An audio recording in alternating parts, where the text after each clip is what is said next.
साल 2013 दिल्ली के Indira Gandhi indoor stadium में 25,000 लोग इकट्ठा होते हैं। सरप्राइजिंगली ये यहाँ ना तो कोई स्पोर्ट्स मैच देखने के लिए आए हैं और ना ही किसी नेता का भाषण सुनने के लिए।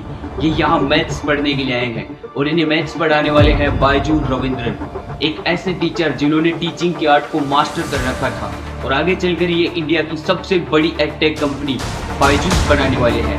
साल 2019 कोविड-19 के चलते पूरे देश में लॉकडाउन अनाउंस कर दिया जाता है। पूरे देश में आज रात 12 बजे से संपूर्ण लॉकडाउन होने जा रहा है, जिसके चलते सभी कंपनीज भारी लॉसेस का सामना करती हैं। लेकिन बायजूस की रेवेन्यू तेजी से बढ़ने लगती है क्योंकि लॉकडाउन के चलते स्टूडेंट्स को मजबूरन ऑनलाइन एजुकेशन पर आना पड़ा। 2021-22 में बायजूस की रेवेन्यू दुगनी से भी ज्यादा हो जाती है और बायजूस को इंडिया के सबसे सक्सेसफुल स्टार्टअप्स में से गिना जा रहा था। लेकिन आज हालात इतने बदल चुके हैं कि ये एडटेक कंपनी बंद होने की कगार पर आ गई है। हिंदुस्तान टाइम्स की इस रिपोर्ट को पढ़िए जिसमें बायजू रविंद्रन की नेट वर्थ को $0 बताया गया है।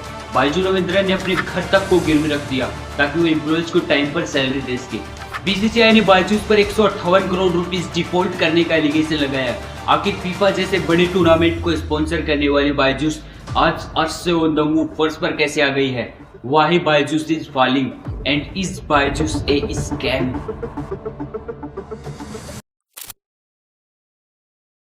बायजू रविंद्रन ने 2006 में एक छोटे से क्लासरूम से पढ़ाने स्टार्ट किया और 2009 में कैट के लिए satellite based broadcasting technology VSAT यानी वेरी स्मॉल अपर्चर टर्मिनल का यूज करके अपने लेक्चर्स को 45 शहरों में ब्रॉडकास्ट करना शुरू किया।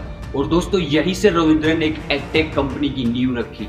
2011 में वो अपने इस बिजनेस को थिंक एंड लर्न नाम से रजिस्टर्ड करवाते हैं और इसके 4 साल बाद यानी कि अगस्त 2015 में बायजूस अपनी ऑनलाइन लर्निंग ऐप लॉन्च कर देता है।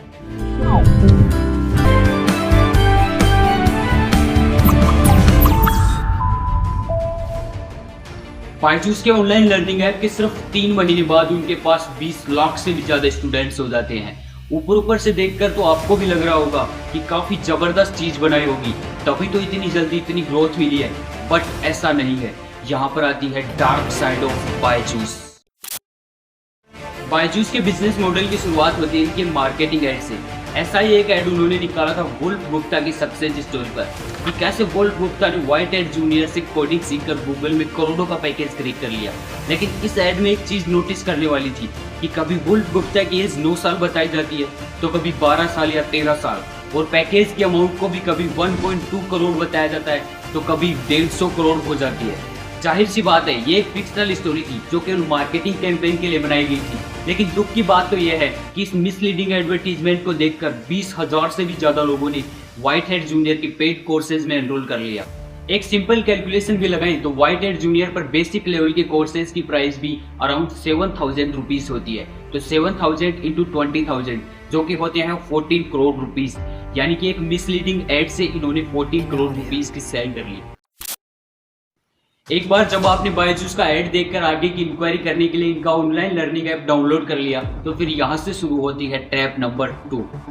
बायजूस के ऐप में आपको मोबाइल नंबर से साइन अप करने के साथ ही 15 डेज का फ्री ट्रायल ऑफर किया जाता है। इन 15 डेज में बायजूस आपकी हर एक एक्टिविटी को ट्रैक करता है, जैसे कि आपके स्ट्रॉन्ग और वीक टॉपिक्स कौन से हैं, आप कितनी देर ऐप पर स्पेंड करते हो। इन सब चीजों को जानने के बाद बायजूस के सेल्समैन आपके पेरेंट्स को कॉल करके पेड कोर्सेज लेने के लिए बोलते हैं। अगर बाय चांस आपके पेरेंट्स इन पेड कोर्सेज के लिए कन्विंस नहीं होते हैं तो इनका सेल्समैन आपको आपके वीक टॉपिक्स में से क्वेश्चन पूछने लगेगा और जाहिर सी बात है उन क्वेश्चंस के जवाब आप नहीं दे पाओगे।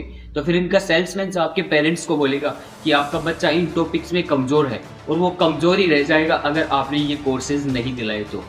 ऐसे ही बायजूस पेरेंट्स की इनसिक्योरिटी का फायदा उठाकर कोर्सेज सेल कर देते हैं जिनकी prices on an average 70,000 to 80,000 rupees से शुरू होती है।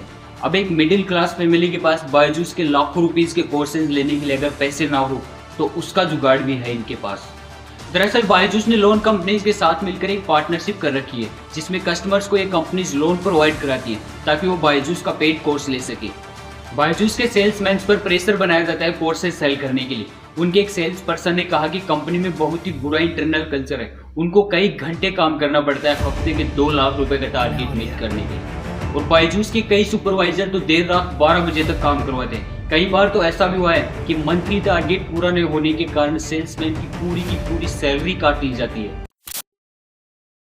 बायजूस ने 4 साल के पीरियड में 17 कंपनीज को $3 बिलियन में खरीदा। बेसिकली बायजूस ऑनलाइन ट्यूशन को एक्सपेंड करना चाहता था, इसीलिए वो अपनी कॉम्पिटिटिव कंपनीज को एक्वायर करना स्टार्ट कर देता है, जैसे Great Learning, Aakash Institute, White Hat Junior, Gradeup, Toppr जैसी कंपनीज को बायजूस ने काफी मोटी रकम देकर खरीदा।